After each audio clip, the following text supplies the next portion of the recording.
we will go exploring with half steps today.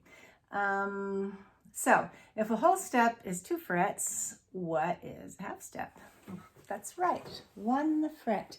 So let's start in our same starting place that we had last time, 6th string, 3rd fret. And instead of going up, we're going to go down.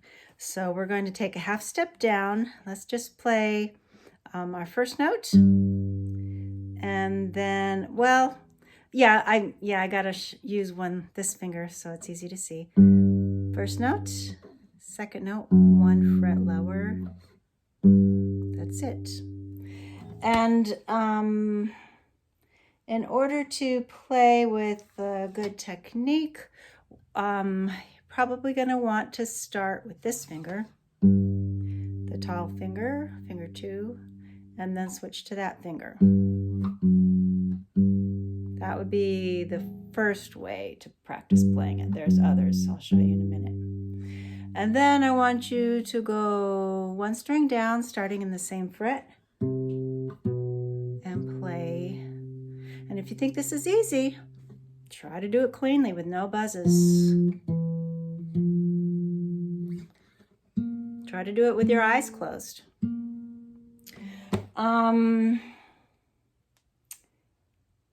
Okay, now, again, if you think it's easy, you can always choose something you need to be working on, like an element of music like dynamics or tone, technique, anything you need improvement with. This is something easy you can play, and you can be, making sure you're not playing like that. Try to get a nice straight wrist and look at exactly where your thumb is at and just figure it out.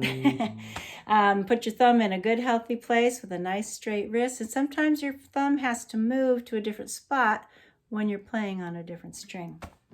Every guitar is different, and we'll learn more about technique in a different place, but this is a good time to practice it.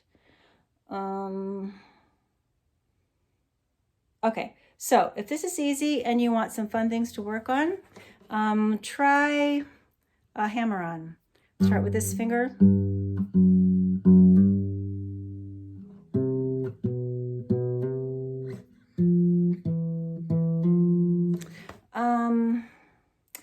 Anything else I want to tell you about hammer-ons? The thing about hammer-ons is you don't,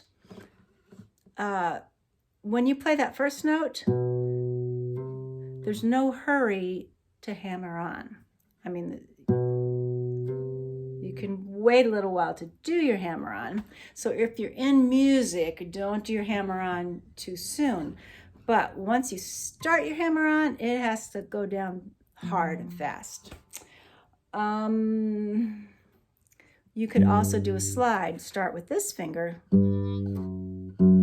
or there's all kinds of possibilities you could play with. Play around, be creative. There are other ways you can play half steps if you've been doing this before. Use your imagination.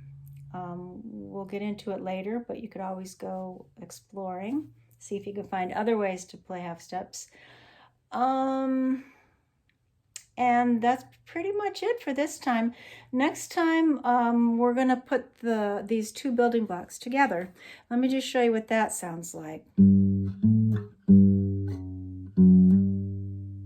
Or if we don't do anything fancy. And it's not really, I just wanted to show it to you, but we'll actually teach the lesson for that next time, and you can play around with that if it looks interesting. It's actually enough musical ideas to be, we could call it a short song. It's a complete musical idea. It's at the end of a lot of songs. It might even start to sound like a familiar song to you. So, okay, that's it for half steps. Next time we'll put a half step together with a whole step and go exploring with a musical idea.